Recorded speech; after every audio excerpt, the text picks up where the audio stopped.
Sabemos que uno de los pasos más importantes para el diseño de una planeación didáctica es el diseñar la secuencia didáctica, mediante la cual los profesores pretenden trabajar cada competencia.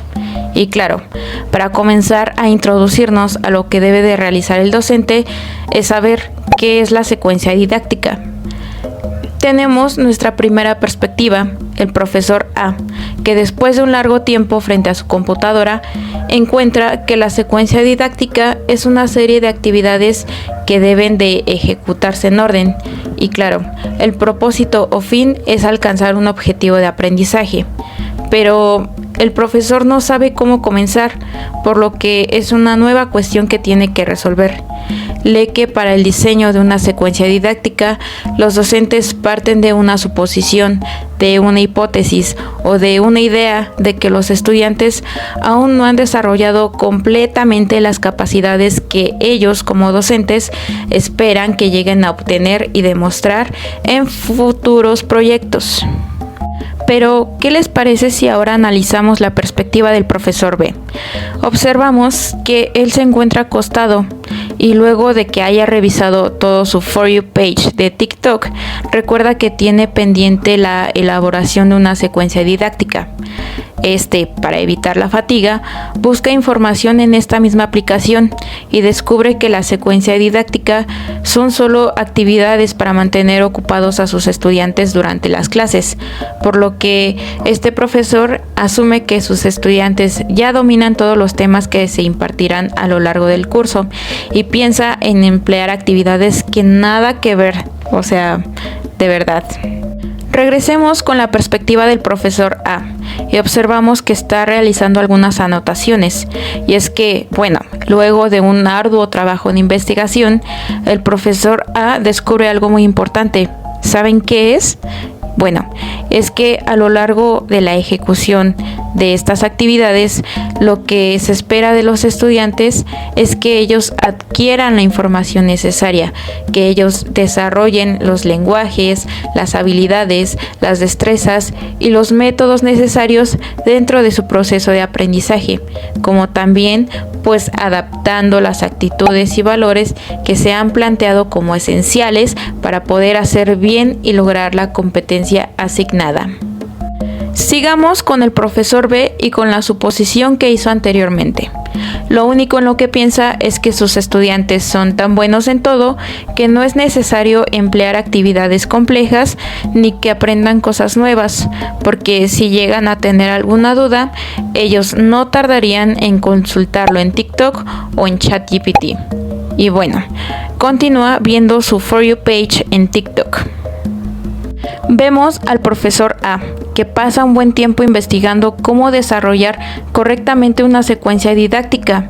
Él utiliza fuentes confiables dentro de Google Academic y claro, se guía de otros colegas con más experiencia. Luego de unos días, comienza con el diseño de una secuencia didáctica que impartirá en su taller de lectura y redacción 1 a nivel bachillerato.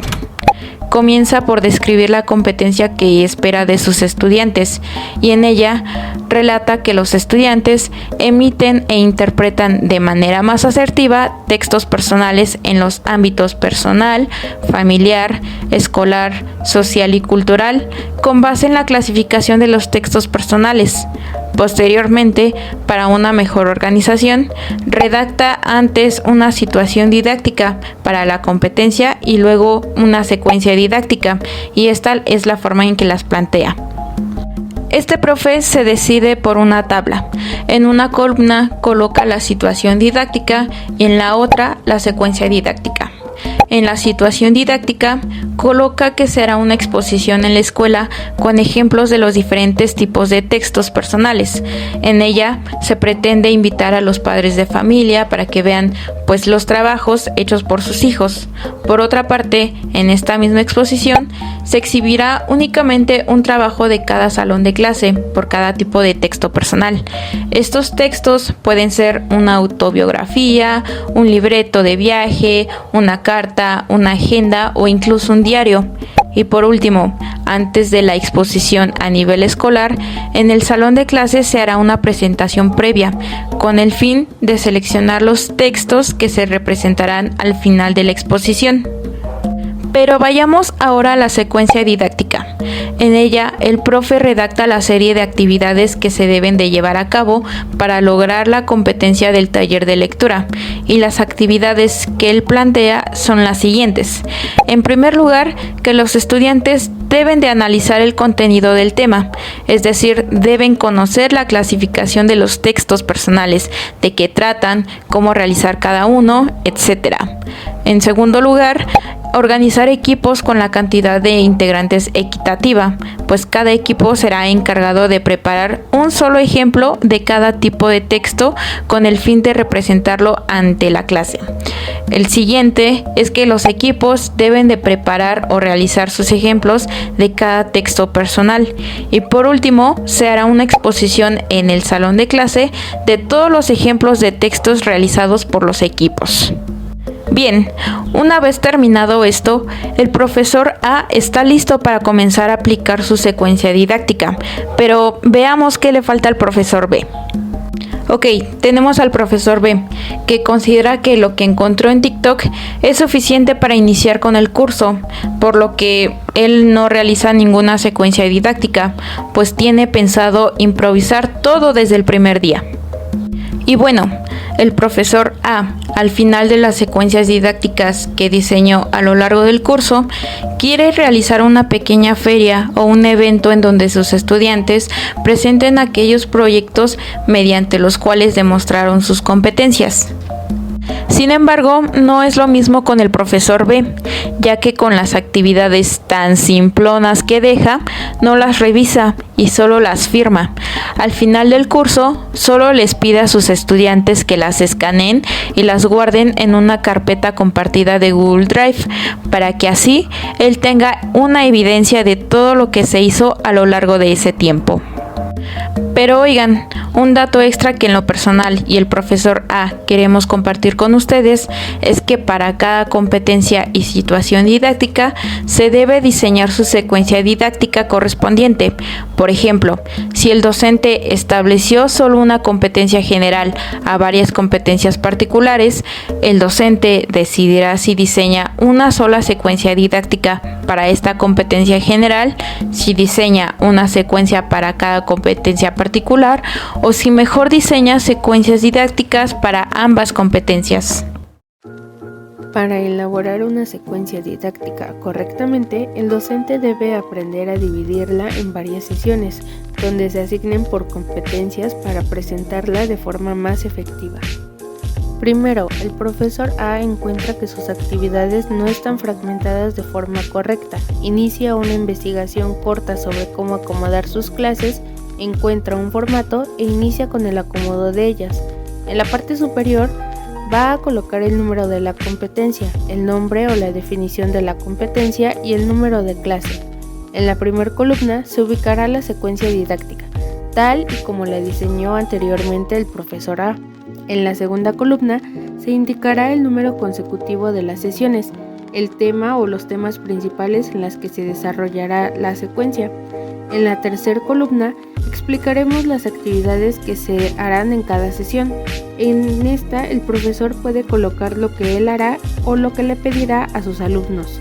En la cuarta columna el profesor tendrá nota de los materiales que necesitará, ya sea material impreso, equipo académico, presentaciones, entre otros.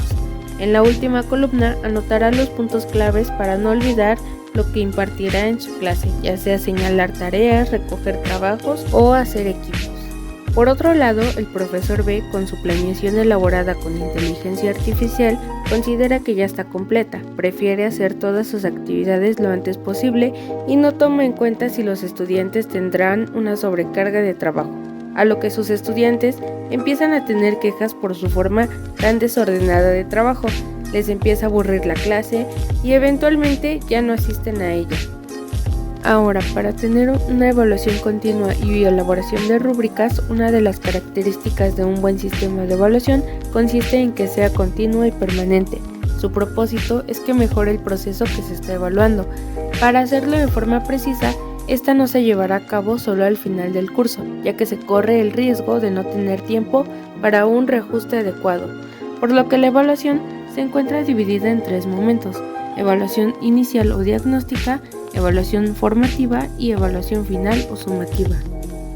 En la evaluación diagnóstica, el profesor A, antes de iniciar sus clases, reconoce que necesita conocer a sus estudiantes, por lo que aplica una evaluación diagnóstica, teniendo como objetivos: A, saber qué conocimientos previos tiene su estudiante; B, qué habilidades domina; C, qué actitudes presenta ante el tema.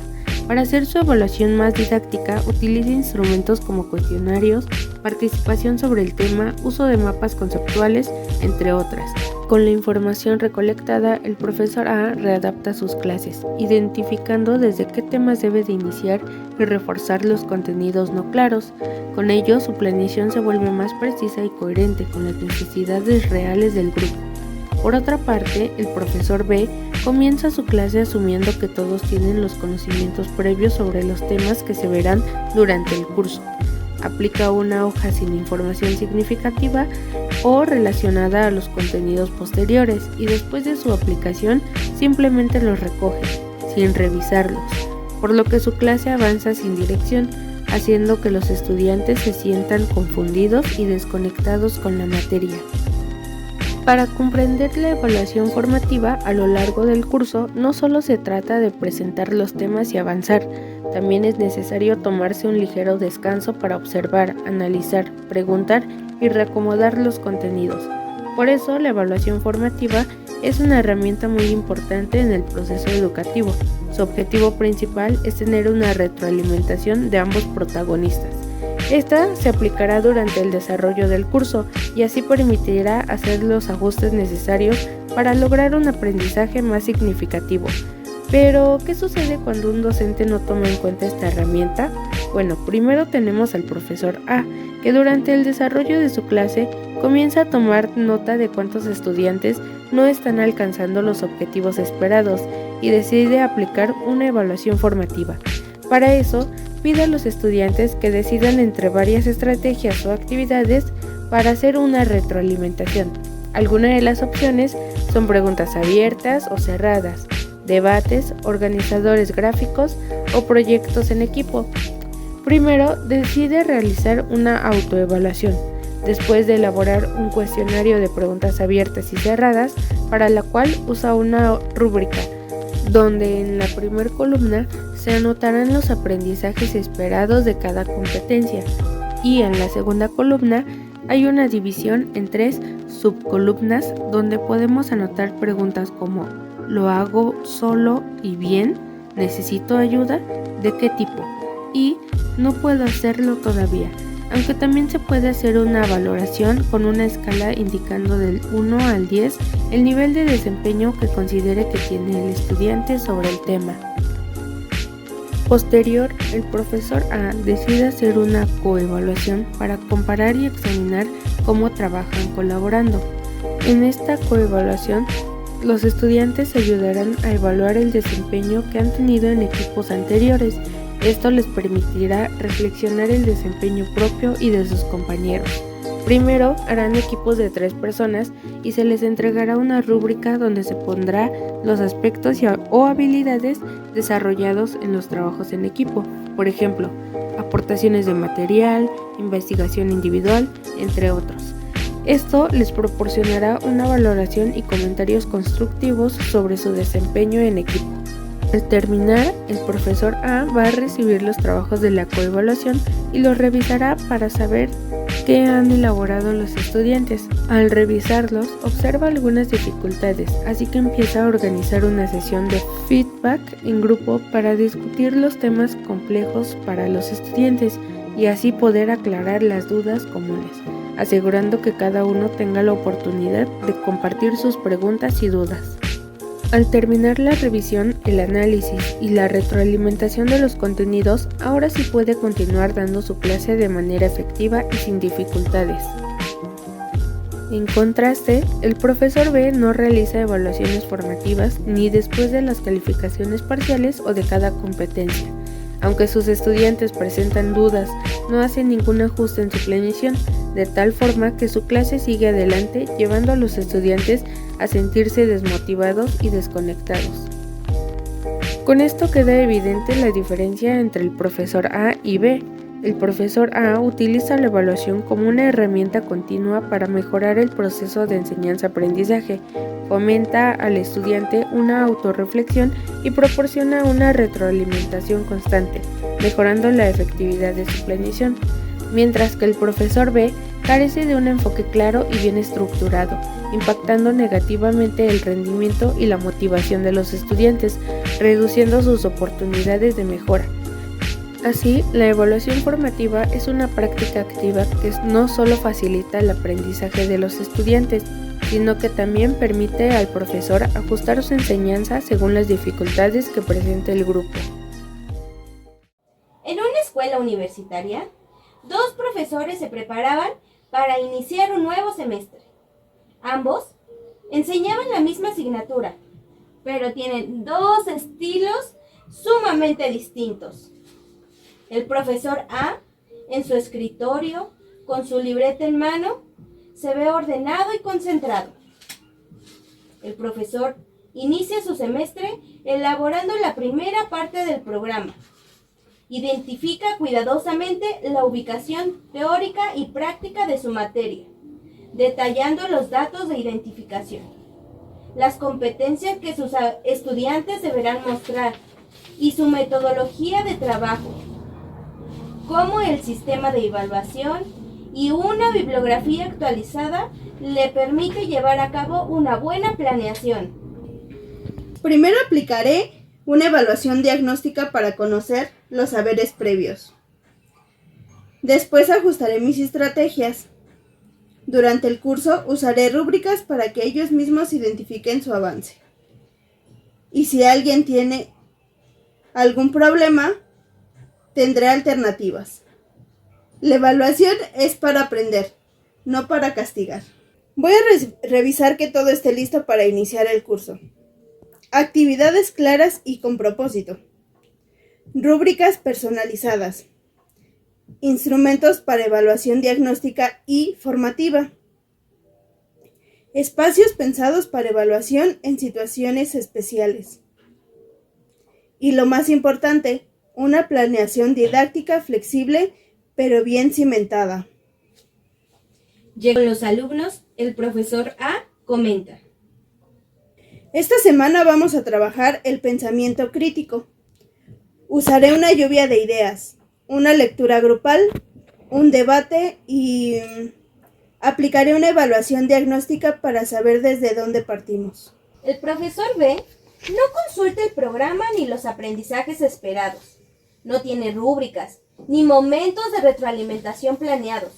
La evaluación se da cuando se acuerda y rara vez se adapta a situaciones personales de los estudiantes. Ya tengo la planeación del semestre pasado. Solo le cambio la fecha. Total, los temas son los mismos. No necesito tanto papeleo. Ya he dado esta materia muchas veces, según lo que veía. Ahí les explico. Total, si no aprenden, es su problema. ¿Planeación? ¿Para qué? Sí, total. Ya me sé los temas de memoria. Les pondré el mismo examen de siempre y listo. Si no entienden, pues googleen. Veamos qué pasa cuando una situación especial irrumpe en el salón de clases. ¿Hay algo que quieran compartirme? Los estudiantes comentan que uno de sus compañeros está triste porque su abuelita acaba de fallecer y no podía asistir al partido final del campeonato de fútbol. El profesor se acerca a su estudiante y le pregunta: ¿quieres hablar en privado? El profesor Toma un momento y piensa en voz alta. Esto no estaba en mi planeación, pero la educación es humana. ¿Qué necesitas? ¿Tiempo? ¿Cambiar la actividad? Tómate unos días para procesar mejor la situación que estás viviendo y después puedas retomar tus actividades aquí en la escuela. Adapté su evaluación. En vez de ensayo, hará un podcast. El objetivo será que conozcan qué es el duelo y cómo es ese proceso para que puedan brindar apoyo a su compañero. Les propongo lo siguiente. Por hoy vamos a tomar un momento para saber cómo están todos los demás y la siguiente clase continuaremos con nuestra planeación del siguiente tema. Alex está en una etapa de duelo. Hay que flexibilizar plazos con él y darle espacio para asimilar lo que está viviendo. Mientras tanto, con los otros estudiantes daremos algunas clases acerca de los tipos de duelo. Mientras que el profesor B, que había solicitado un ensayo que se entregaba ese mismo día, hizo lo siguiente. El ensayo era para hoy, punto. Tienes 0 en esta actividad. Con eso de tu abuelita, lo siento. Pero el reglamento es claro. Sin ensayo, igual 0. Si quieres, habla con servicios escolares. Aunque dudo que te ayuden. Que si me siento mal, un poco. Pero las reglas son las reglas. Mientras una profesora convirtió el caos en una oportunidad, la otra convirtió el dolor en un 0, en la boleta. La evaluación en situaciones especiales debe propiciar espacios para expresar sentimientos y preocupaciones. Recordemos que la primera condición para el aprendizaje significativo es la motivación, el interés y el compromiso. Y la profesora A sabe muy bien eso y siempre lo prioriza. Lo más temido del semestre, la calificación de proyectos. ¿Será justa la evaluación con criterios claros o un juego de azar donde la suerte decide tu nota? Ahora, observen esto. Mientras la mayoría de los profesores califican con un misterioso «se lo merece», a nuestra profesora A despliega su arma secreta, una rúbrica tan detallada que hasta indica cuántas faltas de ortografía le quitaron puntos. Miren, chicos, dice señalando la matriz. Aquí está exactamente cómo pasar de un 6 a un 10. Los alumnos asienten. Algunos incluso toman fotos con sus celulares. Por fin, saben las reglas del juego. Para la competencia argumentación sólida, nivel excelente significa 3 fuentes académicas, contraste de perspectivas y conclusión propia. ¿Ven la diferencia con suficiente? Solo un resumen básico. Ahora autocalifiquen su primer borrador usando estos criterios. Mientras tanto, en el aula contigua, la profesora B hojea los trabajos con la expresión de quien lee una carta de restaurante. Este tiene una buena presentación, 8. Este otro, qué letra más fea. Y este, ¿qué es esto que me entregaron? 4. Un estudiante levanta la mano tímidamente. Profe, ¿podría decirme en qué puedo mejorar? Él responde sin levantar la vista. Todo, cariño, todo tienes que mejorar. Si no saben hacer las cosas bien a la primera, ese no es mi problema. Hakuna Matata. Son claras. O sobresalen o se rezagan. Y así, mientras un grupo de estudiantes discute apasionadamente cómo subir su nivel en sus rúbricas, otros se limitan a guardar sus trabajos con notas incomprensibles. La diferencia es clara. Donde hay criterios transparentes, hay aprendizaje. Y donde solo hay impresiones personales, hay lotería académica. Llegó el momento definitivo. El semestre termina, pero el trabajo de nuestros profesores está lejos de acabar. Mientras algunos recogen los frutos de su planificación, otros, improvisan hasta el final. Recordemos que ya se tienen los resultados de exámenes, ensayos, investigaciones, actividades, prácticas, experimentos, ejercicios, exposiciones, entre muchos otros trabajos realizados a lo largo del curso. Todo esto ya con calificaciones obtenidas. Y que esta evaluación sumativa se divide en 3 momentos. Con los alumnos, orientada a la modificación y mejora para su planeación didáctica. Y 3, se lleva a cabo en la Academia de Profesores. Chicos, necesito su sinceridad. ¿Qué funcionó este semestre? ¿Qué los hizo dormir en clase? ¿Los proyectos fueron claros? ¿Las rúbricas les ayudaron? No se contengan. Esto no afectará sus notas, pero sí mejorará el curso para los próximos. ¿Evaluarme? Si yo sé que soy buena, pero si insisten. ¿Qué tal les pareció el curso? ¿Bien? ¿Mal? Ya saben lo usual. Mientras uno busca feedback genuino para crecer, el otro profesor solamente cumple el trámite, el resultado. Un curso que evoluciona versus uno que se estanca. El 70% entendió los conceptos clave, pero el 30% se atascó en la unidad 3. ¿Sería el material? ¿El tiempo? Y los debates tuvieron un 90% de engagement. Más dinámicas así para el próximo semestre. Menos teoría magistral.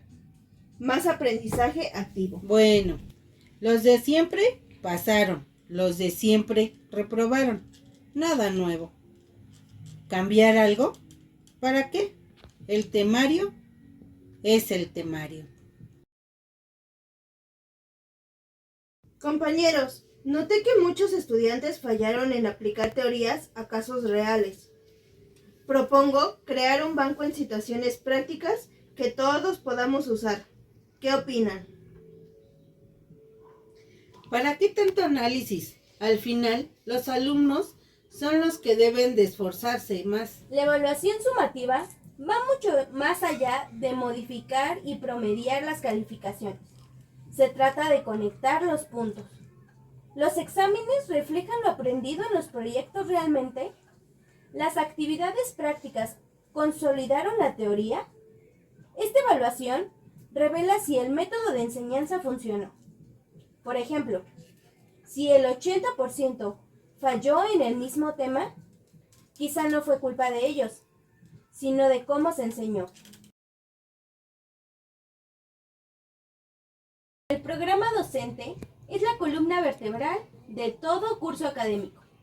Para construirlo correctamente, debemos desarrollar 6 componentes esenciales.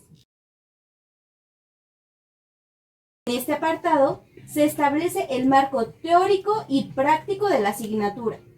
Por un lado, debe de indicar su relación con otras materias del plan de estudios anteriores, simultáneas o posteriores.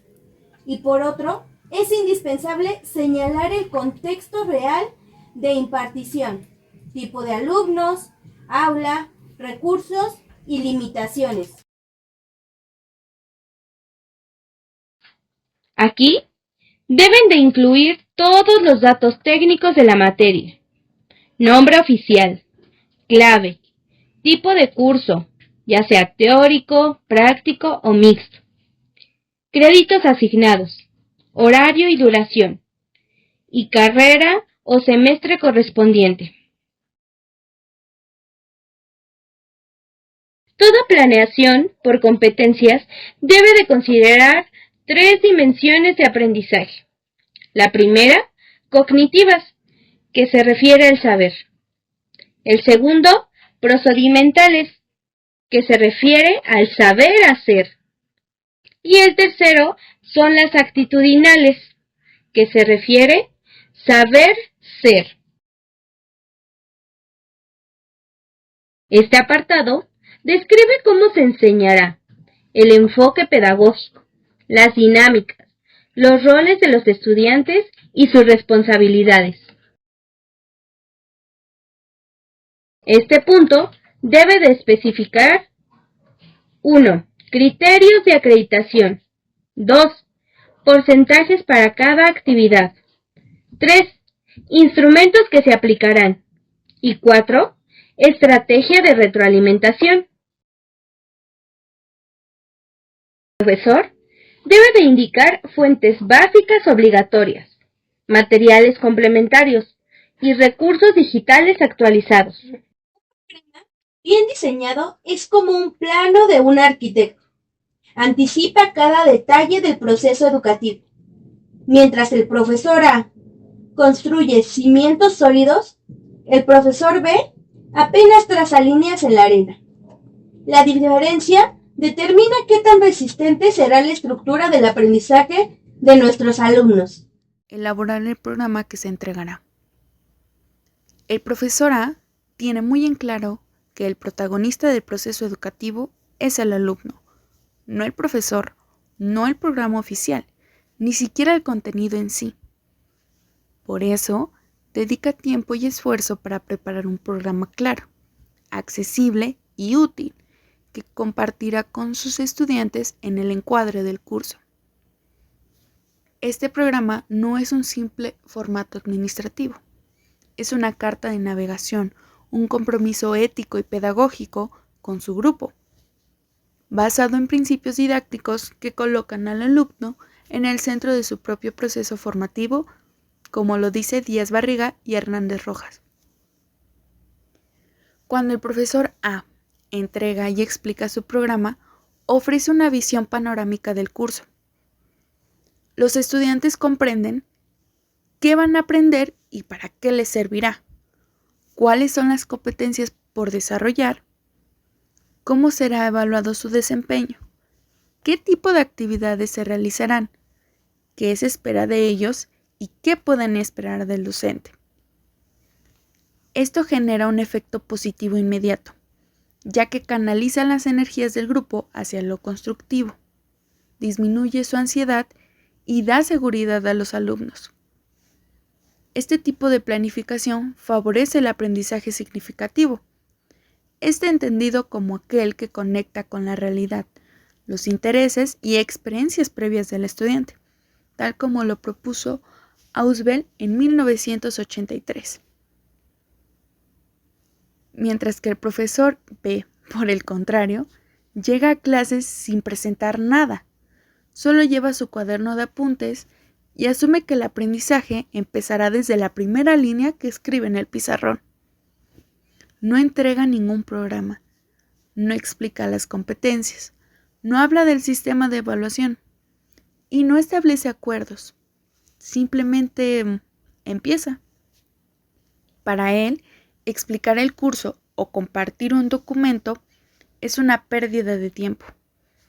Cree que lo importante es avanzar en los temas, pero lo que ignora es que ese tiempo que ahorra en el encuadre se paga caro durante el semestre, ya que los estudiantes no saben qué se espera de ellos.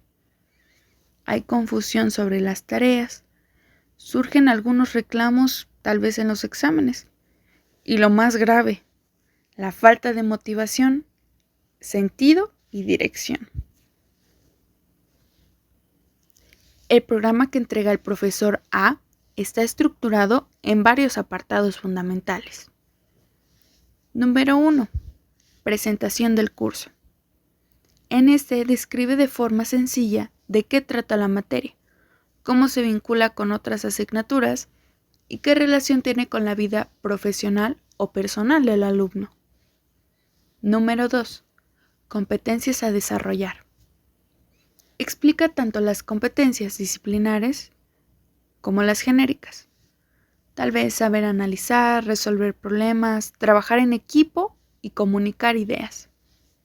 También se señalan los requisitos previos y actitudes esperadas como la responsabilidad y respeto. Número 3. Metodología del trabajo. En este se indica cómo se organizarán las sesiones, tal vez por exposiciones, debates, investigaciones, los materiales que se van a utilizar y obviamente los roles del alumno y del docente. 4. Situaciones didácticas y productos esperados. En este se especifican las actividades clave, productos finales y los criterios de calidad que deben de cumplir los trabajos. Paso número 5. Sistema de evaluación. En este se explica cómo se acreditará la materia, cómo se asignará la calificación y cómo se evaluará el aprendizaje de forma continua, previniendo así conflictos y promoviendo la transparencia. 6. Bibliografía. Incluye recursos básicos y complementarios, tanto impresos como digitales. Recursos más accesibles, como videos o artículos en línea que sean confiables. El profesor A sabe adaptarse. Si no puede repartir copias físicas, proyecta el programa en clase, lo sube a internet o lo explica con apoyos visuales. Lo importante es que sus estudiantes accedan a esta información y la comprendan. De este modo, demuestra que se ha preparado y que espera que ellos también lo hagan. El profesor A se organiza desde el inicio. Sus estudiantes saben qué hacer, cuándo, cómo y por qué. Hay participación, responsabilidad y sentido de pertenencia. En cambio, en el grupo del profesor B reina la improvisación. Se repiten frases como ¿eso teníamos que entregar hoy? ¿Cuánto vale esta actividad? ¿Esto viene en el examen? Nunca dijo que eso se evaluaría. El problema no es el desinterés de los alumnos, es la falta de estructura y comunicación del profesor. Elaborar el programa que se entregará al alumno no es un trámite, es una decisión pedagógica y ética, un acto de responsabilidad y respeto. Es una forma de decirle al estudiante, tú importas, tu aprendizaje es mi prioridad, hay un plan y tú eres parte de él. Y eso marca toda la diferencia. Bien, hemos visto todo el proceso elaborado por el profesor A y el profesor B, pero es momento de abarcar uno de los aspectos más importantes para la elaboración de una planeación, y sí, me refiero al encuadre. Vemos que el profesor A está casi por concluir con su planeación. Sin embargo, siente que aún le falta integrar algo. Revisando sus apuntes realizados días anteriores en su bitácora, mira que el encuadre del curso aún no está representado en su planeación. Para ello, encuentra un viejo apunte que hizo cuando era estudiante de la pedagógica y recuerda que en una exposición sus compañeras explicaron que el encuadre es la delimitación definida de las principales características del curso. En este encuadre se presentan los objetivos, las normas o reglas de convivencia dentro del aula, las expectativas y dinámicas que guiarán la interacción del grupo, además de la metodología a usar, o sea, cómo se desarrollará el curso, las evaluaciones, las actividades, los materiales y demás recursos. Pero veamos al profesor B. Él también está realizando su planeación, pero es por mera obligación, ya que la escuela se la está pidiendo. El formato que utiliza es muy interesante. ¿Saben por qué? Porque es poco común ver que lo hagan en un chat y luego de WhatsApp. Bueno, él no tiene idea de que el encuadre va más allá de lo que está a punto de escribir. Regresemos con el profesor A, que luego de revisar sus apuntes, comienza a redactar el encuadre. Tiene en cuenta que el encuadre toma forma de un contrato, ya que debe establecerse con base a un acuerdo grupal. En él, escribe los objetivos y propósitos esperados a lo largo del curso, como también las normas de convivencia, las actividades, tareas y dinámicas a realizar, las evaluaciones, tanto formativas como sumativas, y los materiales por utilizar durante todo el curso. El profesor B, muy seguro de sí mismo, escribe su encuadre y es a través de un examen de preguntas de opción múltiple que valdrá el 100% de todo el parcial. No estarán permitidas las inasistencias, si no, no se tendrá derecho a examen. Después de que el profe entre al salón, ya no se permite la entrada de alguien más. Pero ¿saben qué le falta? O sea, este profe no escribe los materiales que utilizarán en el curso, tampoco los objetivos ni las actividades y dinámicas dentro del grupo.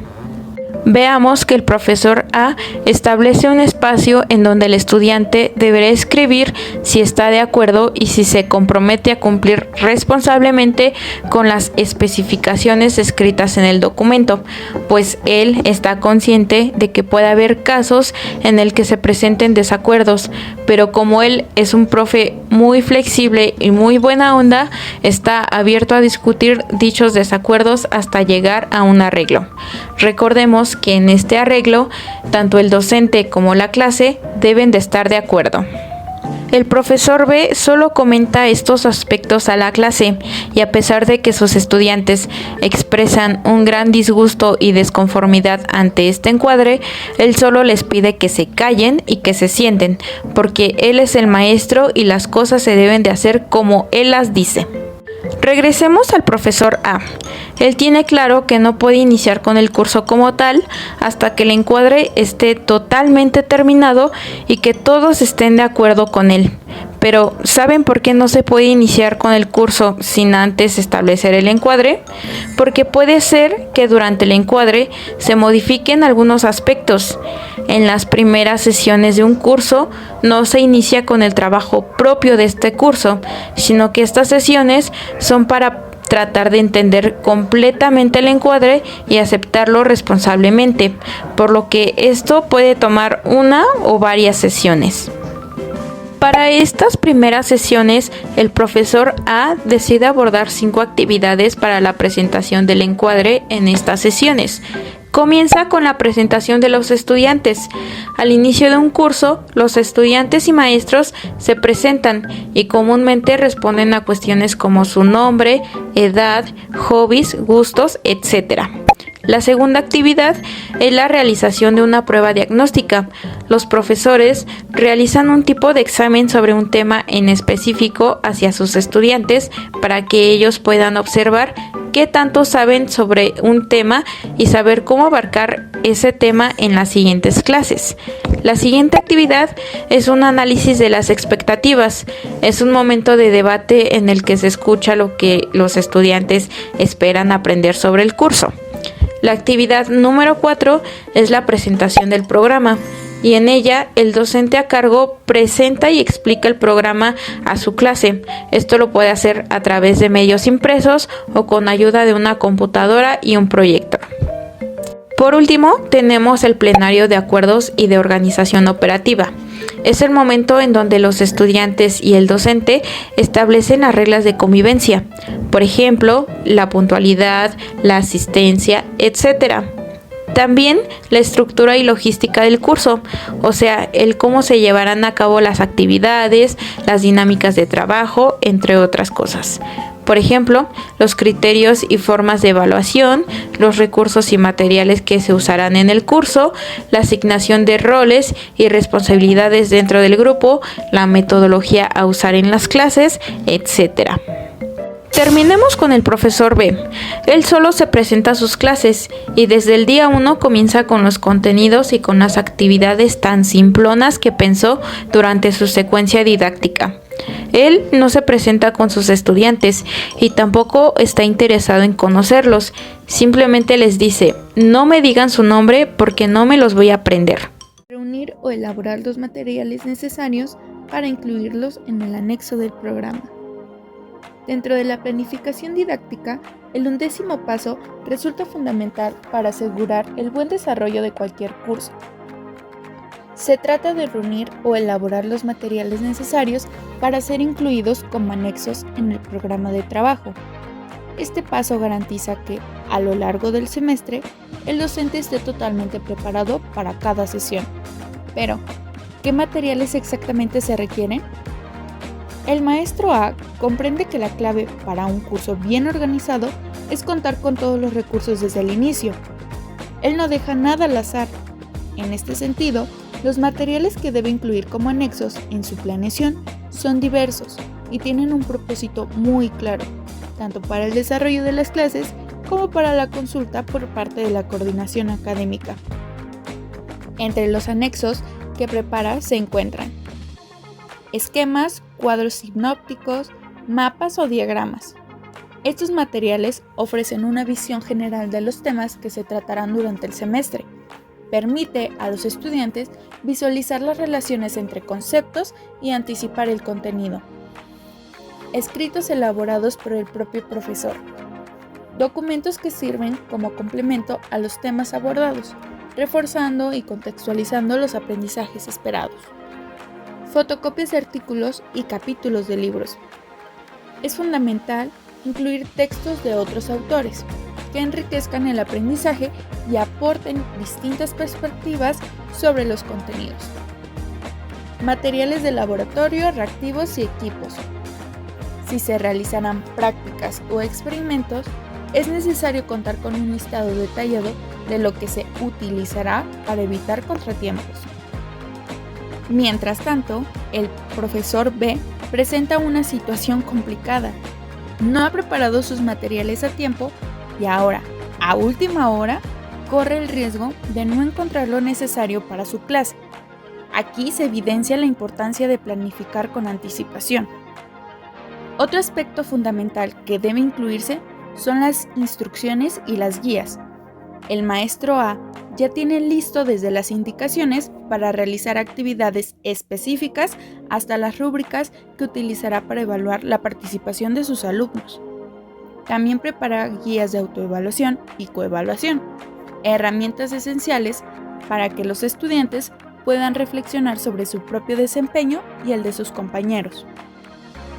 Además de los materiales tradicionales, también es importante preparar recursos digitales, como presentaciones, documentales y películas, que complementarán la enseñanza. Aunque no sean materiales físicos, deben estar organizados y listos para su uso cuando se requieran. El maestro B nos deja una enseñanza valiosa. La planeación no debe dejarse para último momento.